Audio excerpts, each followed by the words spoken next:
मेरा नाम प्रदीप। और स्पेशली जो भी कोई कम्पिटिटिव एग्ज़ाम की तैयारी कर रहे हैं उनके लिए हिस्ट्री का ये काफ़ी इम्पोर्टेंट चैप्टर रहने वाला है।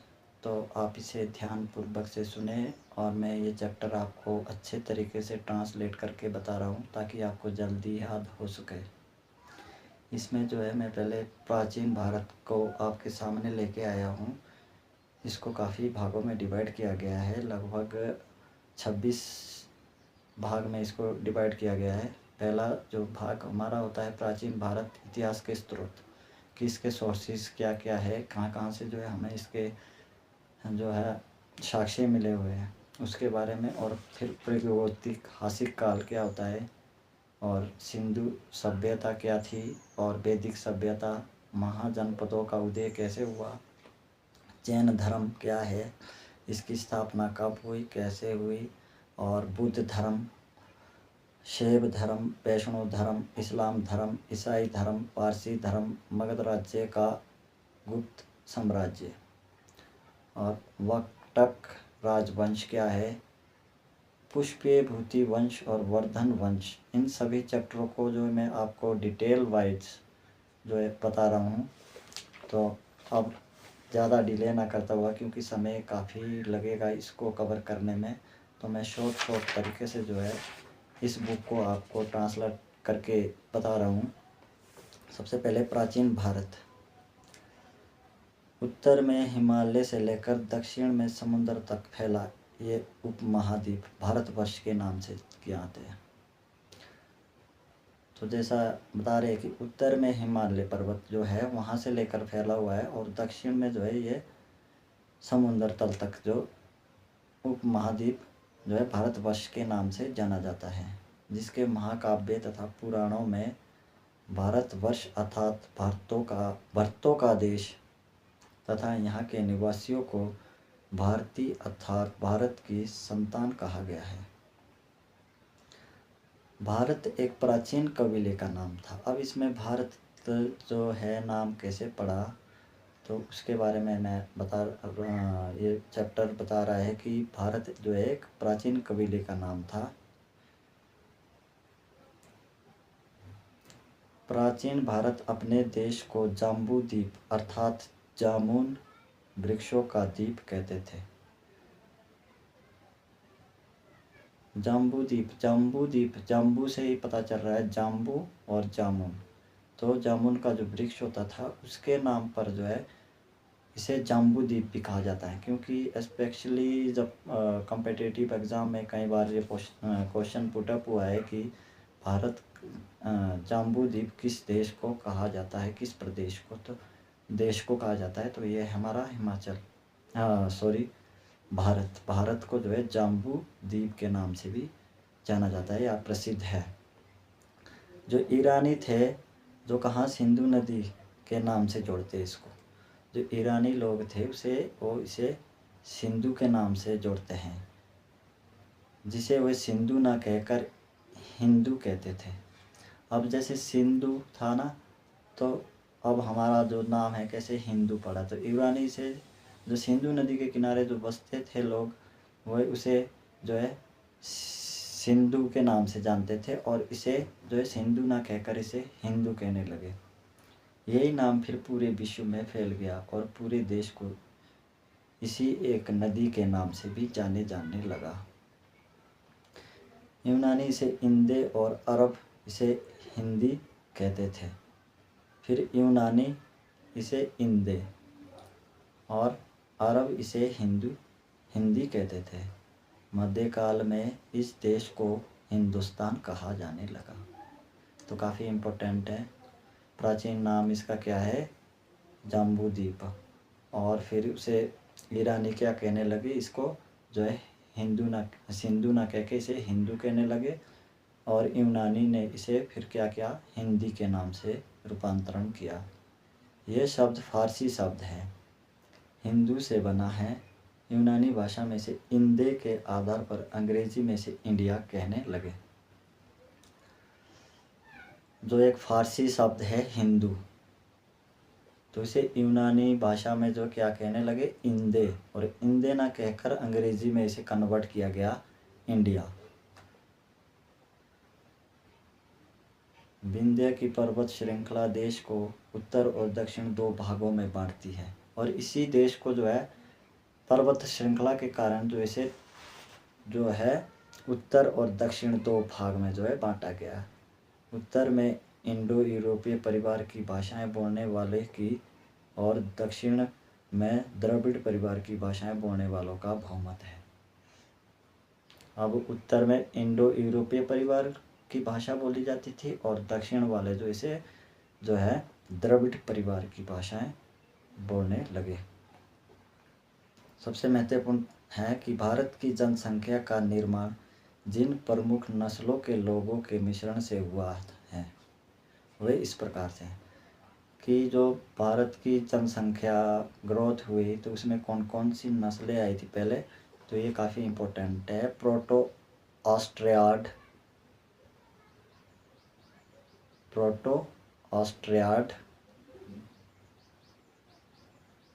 पेलियो मेडिटेरियन,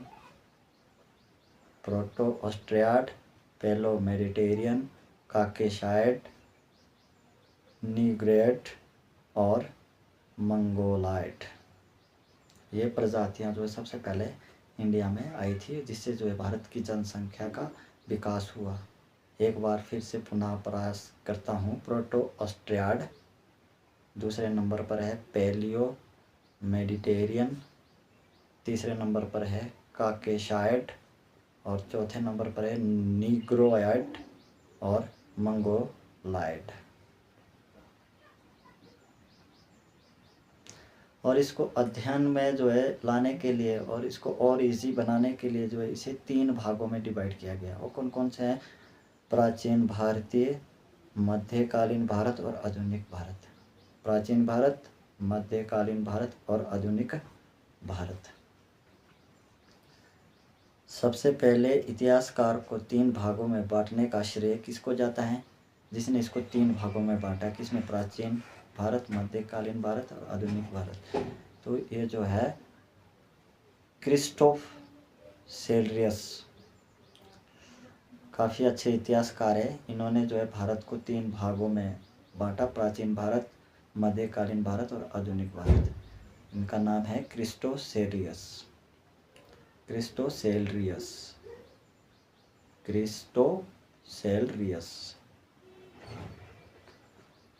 जिनकी शताब्दी है 1638 से लेकर 1707 एडी को कहा जाता है।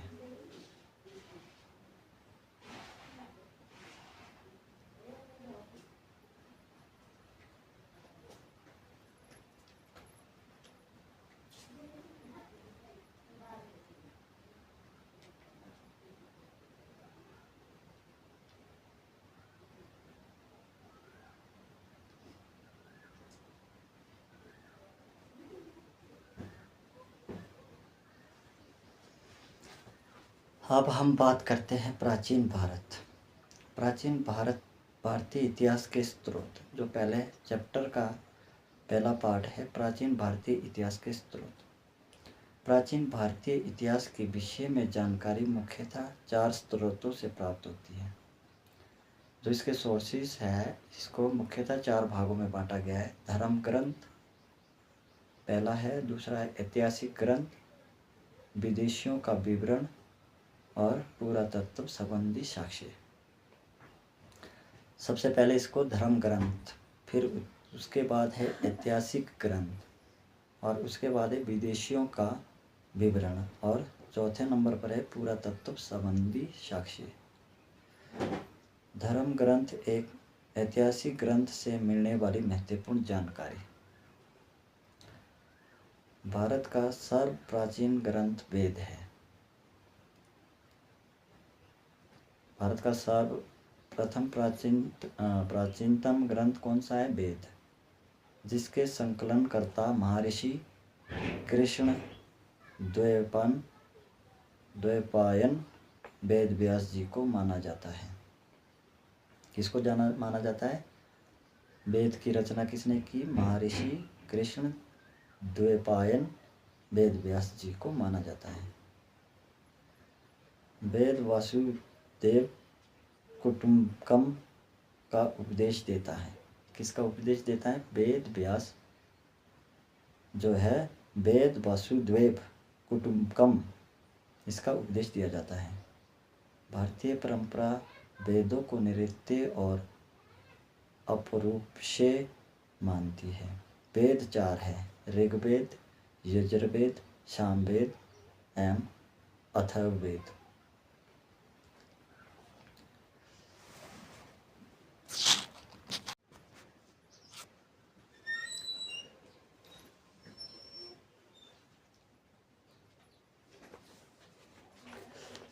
ऋग्वेद ऋचाओं के क्रमबद्ध ज्ञान के संग्रह को ऋग्वेद कहा जाता है। जो ऋचाएँ होती है उसको क्रमबद्ध तरीके से लगाएंगे, उसके ज्ञान को हम जो है ऋग्वेद कहते हैं। इसमें क्या था कि इसमें 10 मंडल और 1028 सूक्त एवं 10,442 ऋचाएँ हैं। 10 मंडल और 1028 सूक्त और 10,462 ऋचाएँ हैं। 10 तो तीनों में ही लिखा हुआ है।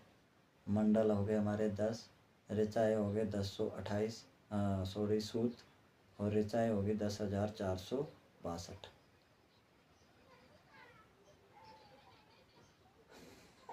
तीनों में जो है 10-10 का आंकड़ा है। 10 जो है हमारा क्या हो गया? मंडल। और 10,128 हो गई हमारे सूत और 10,462 हो गई हमारी ऋचाएँ। इतनी ऋचाएँ इसमें सम्मिलित थी। इस वेद से आर्य और राजनीतिक प्रणाली, इतिहास एवं ईश्वर की महिमा के बारे में जानकारी मिलती है। जो ये ऋग्वेद है इसमें जो है किसके बारे में? जो उसकी राजनीतिक प्रणाली क्या थी और इतिहास क्या था इसका, और ईश्वर के प्रति क्या प्रेरणा थी, भगवान को मानते थे, किस तरह से मानते थे, तो ये जो है ऋग्वेद में इसका ज्ञान हमारे को मिलता है। ये सारा ज्ञान जो है 10 मंडल, 1028 सूक्त और 10,462 ऋचाओं में इसके बारे में दर्शाया गया है। विश्वामित्र द्वारा रचित ऋग्वेद के तीसरे मंडल में सूर्य देवता सावित्री को समर्पित प्रसिद्ध गायत्री मंत्र है। इसके 9वें मंडल में देवता सोम का उल्लेख है। तो जो ऋग्वेद है ये किसने? विश्वामित्र ने रचा था। और इसमें किसका वर्णन होता है? सूर्य देवता के बारे में। इसके 8वें मंडल की हस्तलिखित ऋचाओं को खिल कहा जाता है।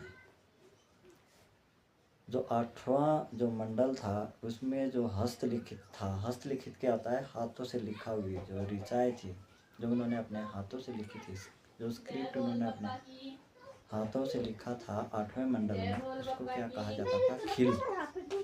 खिल के नाम से जाना जाता था। चातुर्वर्ण्य समाज की कल्पना का आदि स्रोत ऋग्वेद के 10वें मंडल में वर्णित पुरुष सूक्त है, जिसके अनुसार 4 वर्ण। अब चातुष्वर्ण्य क्या होता है? समाज की कल्पना का आदि स्रोत। जो समाज की जो कल्पनाएं होती थी, इमेजिनेशन होती थी, और ऋग्वेद के 10वें मंडल में इसका वर्णन किया गया कि इसको कितने भागों में बांटा था। उनके जो है 4 वर्ण थे: ब्राह्म, क्षत्रिय, वैश्य तथा शूद्र।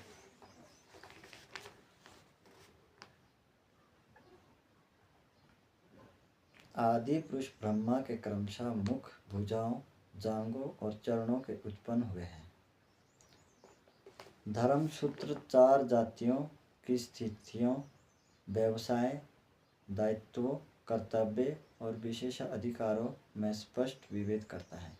और जो ये जो है हमारे जो जातियाँ बनाई गई थी, जो ब्राह्मण था, क्षत्रिय था, वैश्य था और शूद्र था, ये केवल जो है उनके कार्य के ऊपर आधारित था कि उनको किस प्रकार का कार्य दिया जाता था।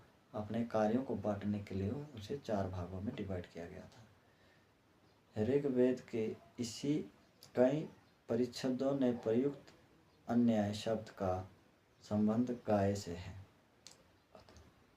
अधन्य शब्द का संबंध गाय से है। ईसा पूर्व एवं ईस्वी वर्तमान में प्राचीन ग्रेगोरियन कैलेंडर, जो ग्रेगोरियन कैलेंडर होता है, ईसाई कैलेंडर, जूलियन कैलेंडर, ईसाई धर्मगुरु ईसा मसीह के जन्म वर्ष पर आधारित है। ईसा मसीह के जन्म के पहले के समय को बीसी, ये जो ग्रेगोरियन कैलेंडर है इसमें जो है इसको 2 भागों में बांटा गया था, जैसे बीसी हो गया और एडी हो गया। तो जब ईसा मसीह, जो ईसाई धर्म के संस्थापक थे, जो ईसा मसीह को मानते थे, जब ईसा मसीह का जन्म हुआ था उससे पहले बीसी के नाम से जाना जाता था, before Christ, before the birth of Jesus Christ कहा जाता था। ईसा पूर्व में वर्षों की गिनती उल्टी दिशा में होती है। उसे महात्मा बुद्ध का जन्म 663 ईसा पूर्व एवं मृत्यु 483 ईसा पूर्व में हुआ। अब बीसी क्या है? 563 ईसा पूर्व में उनका जन्म हुआ था। बुद्ध जो थे, जिन्होंने ईसाई धर्म का प्रचार किया था, और उनकी मृत्यु हुई थी 443 ईसा पूर्व, यानी ईसा मसीह के जन्म के 563 वर्ष पूर्व। महात्मा बुद्ध का जन्म 483 वर्ष पूर्व मृत्यु हुई है, यानी ईसा मसीह के जन्म के 563 वर्ष पूर्व,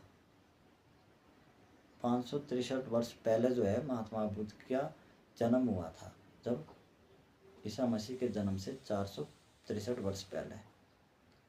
ईसा मसीह की जन्म तिथि से आरंभ हुआ सन ईसवी सन कहलाता है। ईसा और ईसवी 400 कितना, ईसा मसीह के जन्म के पहले जो हुआ आरंभ, और ईसवी कहलाता है। ई के लैटिन भाषा के शब्द एडी में भी लिखा जाता है। एडी यानी एनो डोमिनी, जिसका शाब्दिक अर्थ है in the year of Lord Jesus Christ. Vincent Arthur Smith, Vincent Arthur Smith ने प्राचीन भारत का पहला सुव्यवस्थित इतिहास अर्ली हिस्ट्री ऑफ इंडिया 1904 में तैयार किया। बिनेस्ट आर्थर स्मिथ ने क्या किया? प्राचीन भारत का जो पहला सुव्यवस्थित इतिहास था, जिसे किसके नाम से जाना जाता था? अर्ली हिस्ट्री ऑफ इंडिया 1904 में तैयार किया था उन्होंने। किसने किया था? बिनेस्ट आर्थर स्मिथ ने। इस पुस्तक के 1/3 भाग में केवल सिकंदर का आक्रमण वर्णित है। इसमें भारत को स्वेच्छाचारी शासन वाला देश कहा गया है, जिसे ब्रिटेन शासन की स्थापना से पहले कभी राजनीतिक एकता का अनुभव नहीं हुआ था। उन्होंने लिखा है, वस्तुतः भारतीय इतिहासकारों का सरोकार शासन के एकमात्र स्वरूप तानाशाही से ही है।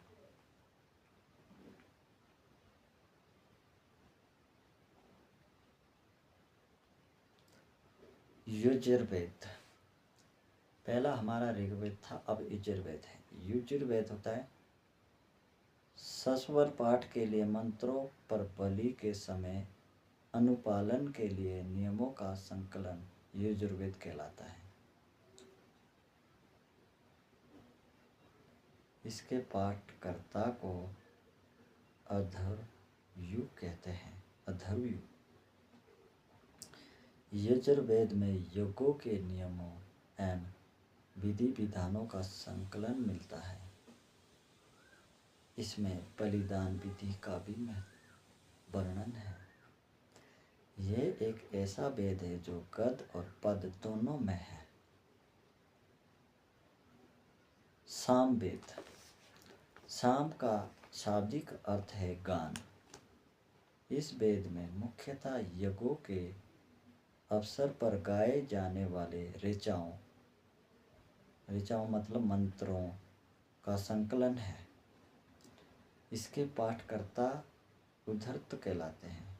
इसका संकलन ऋग्वेद पर आधारित है। इसमें 1810 सूक्त है जो प्राय ऋग्वेद के लिए गए हैं। इसे भारतीय संगीत का जनक कहा जाता है। भारतीय संगीत का जनक किसे कहा जाता है? सामवेद को। नोट करने की बात है, यजुर्वेद तथा सामवेद में किसी भी विशिष्ट ऐतिहासिक घटना का वर्णन नहीं मिलता। जो ऋग्वेद है और सामवेद है, इसमें जो है किसी विशिष्ट ऐतिहासिक घटना का वर्णन नहीं दिया गया है। अथर्ववेद। अथर्व ऋषि द्वारा रचित इस वेद में कुल 731 मंत्र तथा लगभग 6000 पद है। अब अथर्ववेद किसने रचा है? अथर्व ऋषि ने। अथर्व ऋषि ने इसमें जो है 731 मंत्र और 6000 पदों की रचना की है। इसके कुछ मंत्र ऋग्वैदिक मंत्रों से भी प्रचलित है। औषधियों का उल्लेख सबसे पहले अथर्ववेद से मिलता है। और जो औषधियाँ दवाइयाँ जो बनी थी और वेद का निर्माण जो है इसी वेद में हुआ है। ऐतिहासिक दृष्टि के अथर्ववेद का महत्व इस बात में से है कि इसमें सामान्य मनुष्यों के विचारों, अंधविश्वासों का विवरण मिलता है। पृथ्वी सूक्त अथर्ववेद का प्राचीनतम सूत्र माना जाता है। इसमें मानव जीवन की सभी पक्षों, गृह निर्माण, कृषि की उन्नति, व्यापार मार्गों का गहन, रोग निवारण, समन्वयन, विवाह तथा प्रणय गीतों, राजभक्ति, राजा का चुनाव, बहुमत से वनस्पतियों एवं औषधियों, शाप, वशीकरण, प्रायश्चित, मातृभूमि, महात्म्य आदि का विवरण दिया गया है। कुछ मंत्रों में जादू टोने का भी वर्णन है। अथर्ववेद में परीक्षित को कुराओं का राजा कहा गया है तथा कुरु देश की समृद्धि का अच्छा चित्रण मिलता है। इसमें सभा एवं समिति को प्रजापति की 2 पुरुषियाँ कहा जाता है। वेदों की भी कई शाखाएं हैं जो वैदिक अध्ययन और व्याख्या से जुड़े विभिन्न दृष्टिकोणों का प्रतिनिधित्व करती हैं। शाकल शाखा ऋग्वेद से जुड़ी एक मात्र जीवित शाखा है। यजुर्वेद को शकल यजुर्वेद और कृष्ण यजुर्वेद 2 शाखाओं में बांटा गया है। यजुर्वेद को किसमें? शकल यजुर्वेद और कृष्ण यजुर्वेद 2 शाखाओं में बांटा गया है। माध्यमदीन एवं काव्य शुल्क यजुर्वेद वासजन्य संहिता की शाखाएं हैं। कृष्ण यजुर्वेद में जुड़ी शाखाएं काष्ठक, कंठीस्थल, मैत्रायणी और तैत्तिरीय के मुथम, राणान्य एवं जैमिन्य का तत्काल सामवेद की शाखाएं हैं। अथर्ववेद की शाखाएं शैनक और पेप्पलाद है। सबसे प्राचीन वेद ऋग्वेद एवं सबसे बाद का वेद अथर्ववेद है। अब सबसे प्राचीन वेद हमारा ऋग्वेद है और सबसे लास्ट जो है अथर्ववेद है। ब्राह्मण, आरण्यक तथा उपनिषद। संहिता के पश्चात ब्राह्मणों, आर्यों को तथा उपनिषदों की स्थापना है। इसमें उत्तर वैदिक कालीन समाज एवं संस्कृति के विषय में जानकारी प्राप्त होती है। जो ब्राह्मण थे, अरण्यक थे, उसके बारे में जो इसके रचना की गई, बताया गया है, और उसकी सांस्कृतिक विशेषताएं क्या थी, इसके बारे में जो जानकारी हमें मिलती है। ब्राह्मण ग्रंथ वैदिक संहिताओं की व्याख्या करने के लिए गद्य में लिखे गए हैं। प्रत्येक संहिता के लिए अलग अलग ब्राह्मण ग्रंथ है, जिसे सारणी में दिया गया है। ऋग्वेद, यजुर्वेद, सामवेद, अथर्ववेद। इन ब्राह्मण ग्रंथों से हमें परीक्षित के बाद बिम्बसार के पूर्व की घटनाओं का ज्ञान प्राप्त होता है। जो परीक्षित था, उसके बाद जब बिम्बसार ने अपना साम्राज्य स्थापित किया था, तो उसके बारे में हमारे को इसमें जानकारी मिलती है। अब वेदांग एवं सूत्र। वेदांग का मतलब क्या होता है? भली भांति समझना। वेदों की भली भांति समझने के लिए 6 वेदांगों की रचना हुई है। शिक्षा, कल्प। शिक्षा का मतलब शुद्ध उच्चारण शास्त्र। कल्प का मतलब कर्मकांडीय विधि। और निरुतः शब्द की व्युत्पत्ति का शास्त्र। व्याकरण, छंद व ज्योतिष। वैदिक संहिता को अक्षुण्ण बनाए रखने के लिए सूत्र संहिता का प्रणयन किया गया है। श्रित ग्रह और धर्म सूत्रों के अध्ययन से व्यवहार से संबंधित महत्वपूर्ण बातें ज्ञात करते हैं। प्रमुख सूत्रकारों और गौतम बुद्ध, आस्पतम, वशिष्ठ आदि के नाम विशेष रूप से उल्लेखनीय है। पुराण। भारतीय ऐतिहासिक कथाओं का सबसे अच्छा क्रमबद्ध विवरण पुराणों से मिलता है। इसके रचयिता लोकहर्ष अथवा इनके पुत्र उग्रश्रवा माने जाते हैं।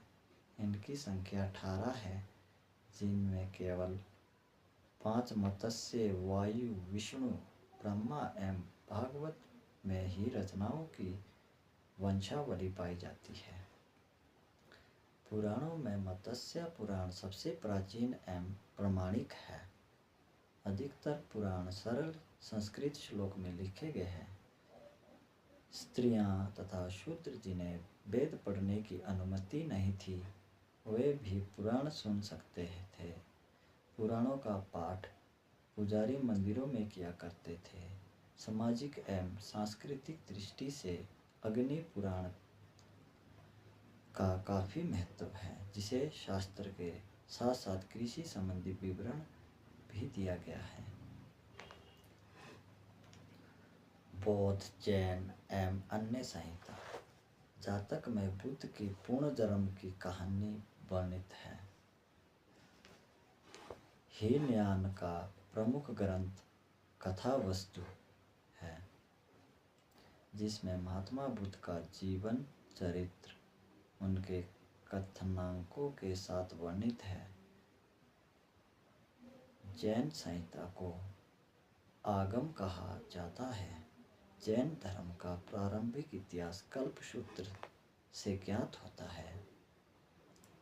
जैन ग्रंथ भगवती सूत्र में महावीर के जीवन कृत्यों तथा अन्य समकालिकाओं के साथ उनके संबंधों का विवरण मिलता है।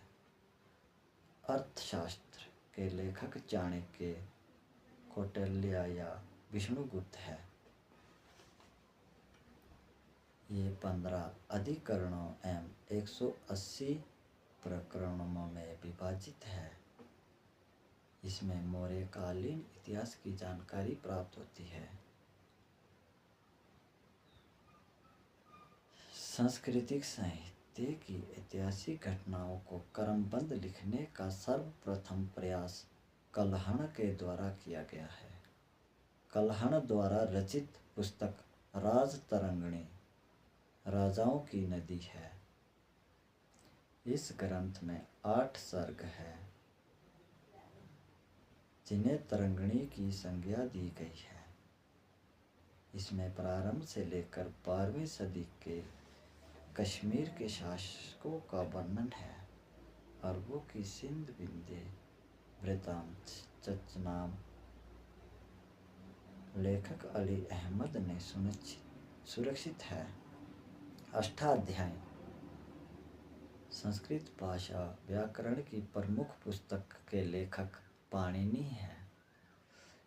इसमें मौर्यों के पहले का इतिहास का मौर्य युगीन राजनीतिक अवस्था की जानकारी प्राप्त होती है।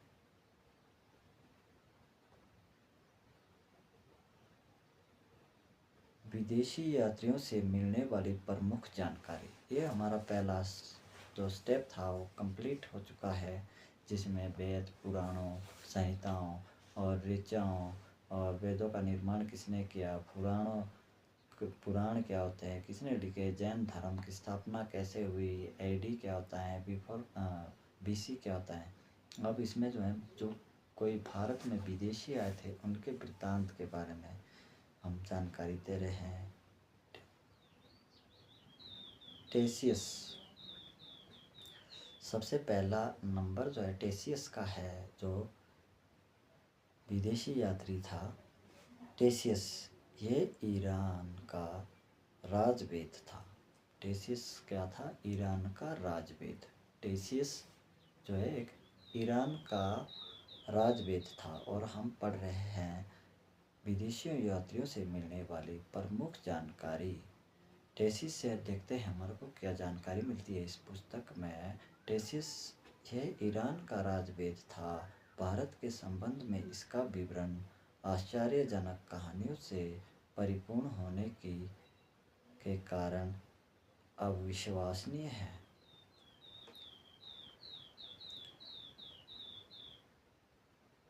उसके बाद जो नेक्स्ट यात्री था वो हेरोडोटस।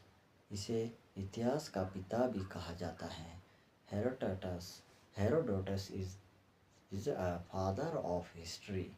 इसने अपनी पुस्तक हिस्टोरिका में 5वीं शताब्दी ईसा पूर्व से के फारस ईरान के संबंध का वर्णन किया है, परंतु इसका विवरण भी अनुश्रुतियों एवं अफवाहों पर आधारित है।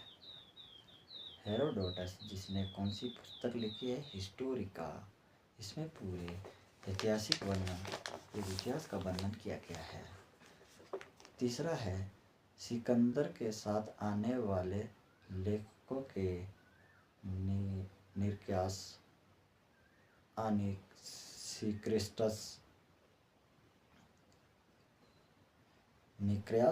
अनेसिक्रिटस तथा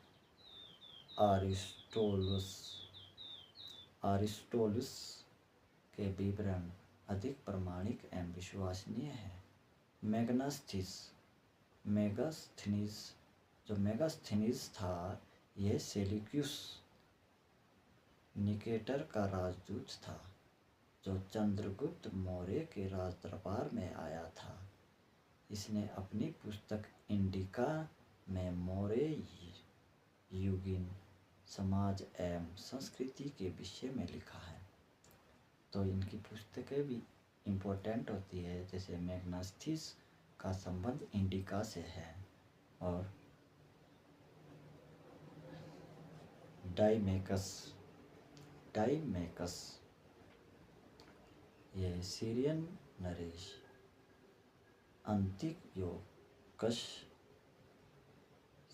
नरेश अंतियोकस का राजदूत था, जो बिंदुसार के राज दरबार में आया था। इसका विवरण भी मौर्य युग से संबंधित है।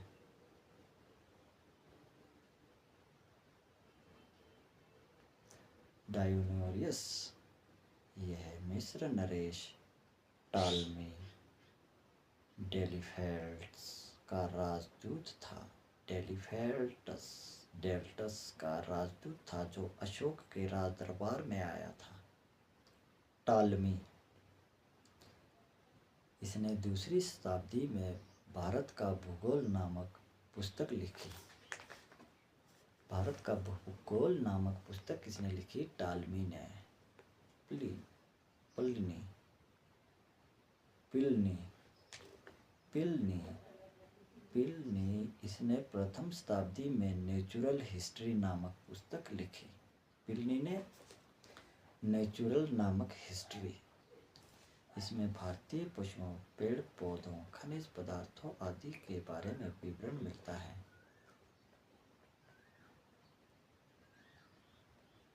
पेरिलस ऑफ द इथ्रियन सी।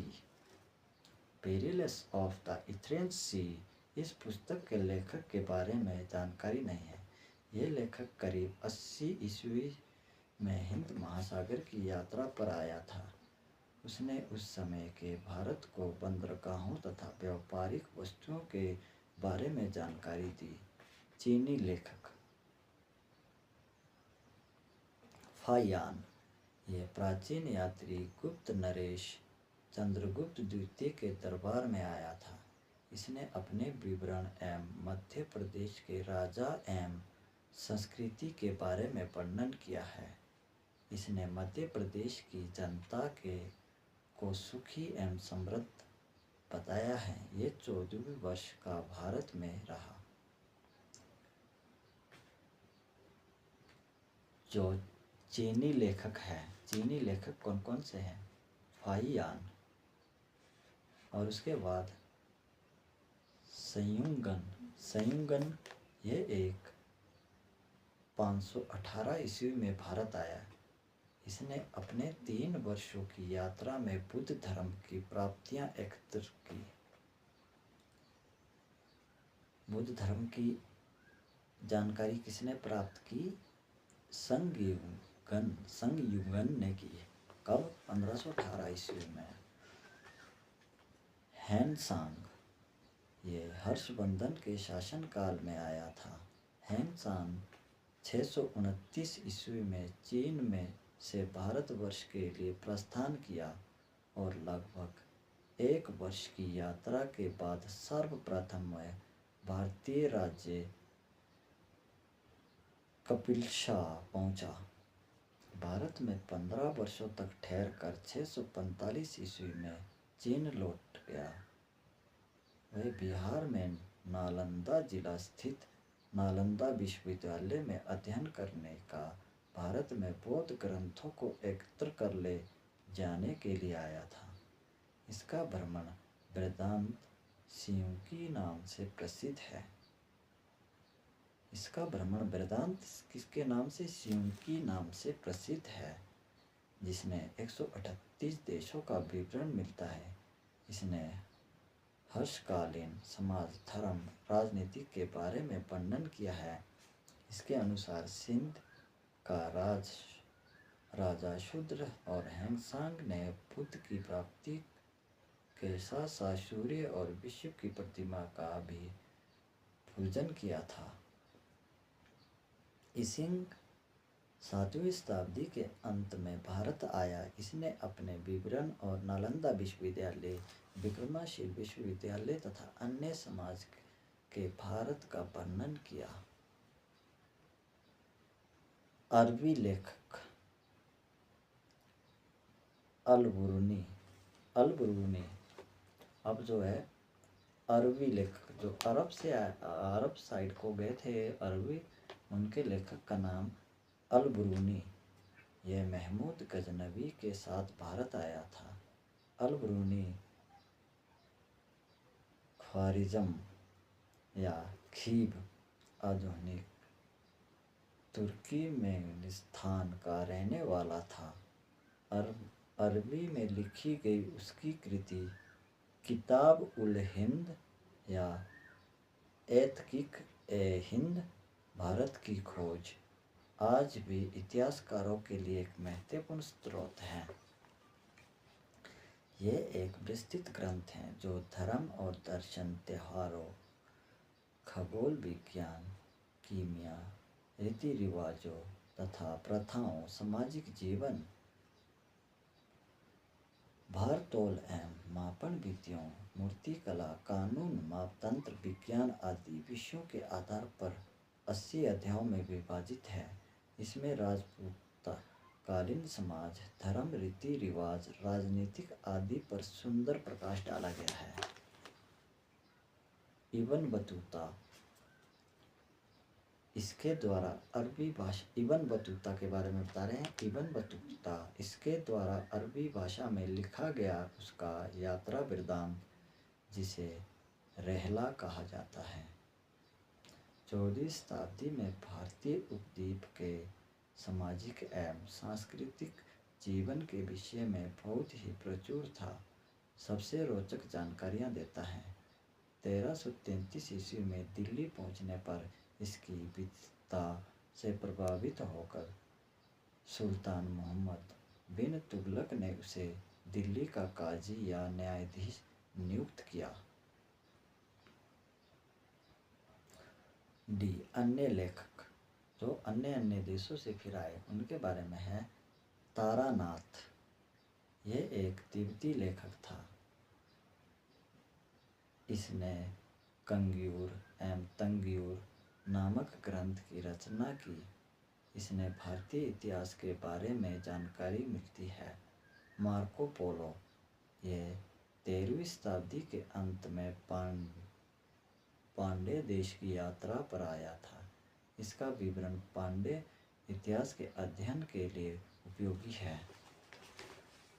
तो ये था हमारा फर्स्ट पार्ट, जिसमें विदेशियों यात्रियों ने जो है भारत की जिन्होंने खोज की और अपनी पुस्तकें लिखी है उनका विवरण आप उसे ध्यानपूर्वक से एक बार रिमाइंड करके और रिवीजन कर सकते हैं। धन्यवाद फ्रेंड, और अब मिलते हैं नेक्स्ट चैप्टर में, जिसमें हम पुरातत्व संबंधी शास्य से मिलने वाली जानकारी के बारे में बताएंगे। धन्यवाद।